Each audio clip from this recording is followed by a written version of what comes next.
공작에서 말은 총보다 더 강력하게 타격을 가한다. 긴장감 넘치는 줄거리와 시의적절한 메시지가 매우 매혹적이다.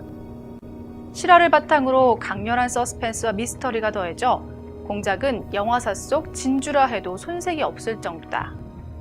영화 공작에 대한 다양한 리뷰들입니다. 영화 공작의 시작은 북으로 간 스파이 흑금성에 대한 호기심에서 시작됐습니다. 이는 실화를 바탕으로 한 이야기로 정말로 이런 일이 있었을까라는 의문이 들 정도로 치밀하고 세심하게 구성됐는데요. 어떤 이야기들이 펼쳐질까요? 오늘 무비 레시피에서는 영화 공작을 요리합니다. 북한의 핵개발을 둘러싸고 한반도의 위기가 고조되던 1993년 정보사 소령 출신의 안기부 요원 박석영은 북핵의 실체를 알아내기 위해 북의 고위층 내부로 잠입하라는 명령을 받습니다. 박석영의 정체를 아는 사람이라고는 단 3명뿐. 그렇게 그는 임무를 완수하기 위해 흑금성이라는 암호명으로 외롭고 고독한 임무를 수행하기 시작합니다. 임무의 첫 단계는 사업가로 위장해 북의 외화벌이를 책임지는 대외경제위 처장 리명운과 접촉하는 것. 하지만 날카로운 통찰력과 도무지 속을 알 수 없는 리 처장의 집요한 테스트에 통과하는 것도, 끊임없이 의심하고 도발하는 북의 국가안전보위부 과장 정무택으로부터 신뢰를 얻는 것도 모두 쉽지 않습니다. 하지만 철저한 준비와 대담함, 또 치밀함의 기질을 발휘한 흑금성은 수년에 걸쳐 리명운의 경계를 푸는 데 성공하죠. 그리고 드디어 끊임없는 테스트 끝 북한 땅을 밟으며 내부를 들어가게 됩니다.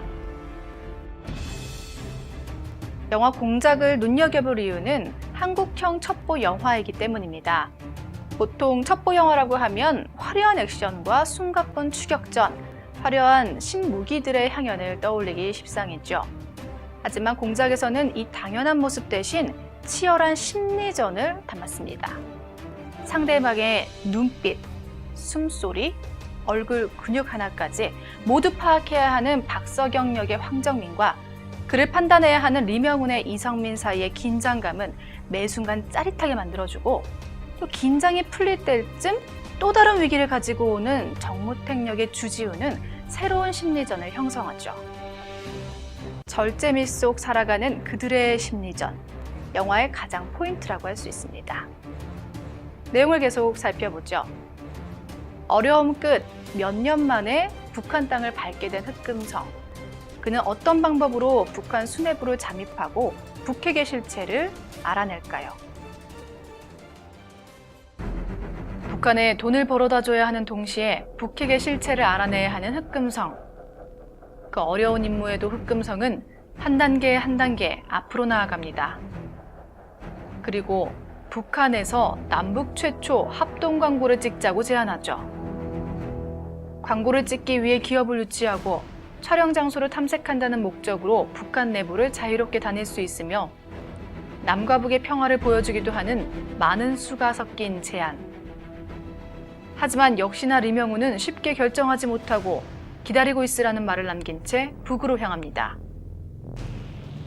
그리고 며칠 뒤 흑금성에게 한 통의 전화가 걸려옵니다. 친애하는 지도자 김정일 장군님께서 박 선생을 뵙고 싶어 하십니다. 그렇게 남한 민간인 최초로 북의 김정일 위원장과 독대를 하게 된 흑금성. 독대에서도 계속되는 테스트와 의심 속 드디어 김정일 위원장으로부터 공동광고 진행 성사라는 답변을 받아내게 되죠. 모든 것이 순조롭게 진행되는 상황. 그런데 알지 못할 분위기와 흐름 속 갑작스러운 위기가 찾아옵니다. 이상함을 감지한 흑금성은 상황을 알아보기 시작했고 1997년 남한의 대선을 앞두고 북한의 고위층과 남한의 정치인들이 접촉하는 것을 확인하게 됩니다. 그리고 남과 북의 수뇌부 사이에서 진행되는 은밀하고 치명적인 거래를 엿듣게 되죠. 조국을 위해 지금까지 모든 것을 걸었던 흑금성, 흔들리는 신념의 박석영, 그들 사이에서는 도대체 무슨 일이 벌어지고 있었던 걸까요? 대한민국 첩보 역사상 가장 성공적인 대북 공작원이었던 북으로 간 스파이 흑금성. 지구상 유일하게 냉전이 지속되는 나라에서 그의 충성과 신념은 도대체 왜라는 또 다른 의문을 남깁니다. 우리는 왜 싸움을 계속하고 있던 걸까요? 처장님에게 조국이 하나이듯 멀지만 가까운 그곳, 저에게도 조국은 하나입니다. 새로운 한국형 첩보 영화 공작입니다.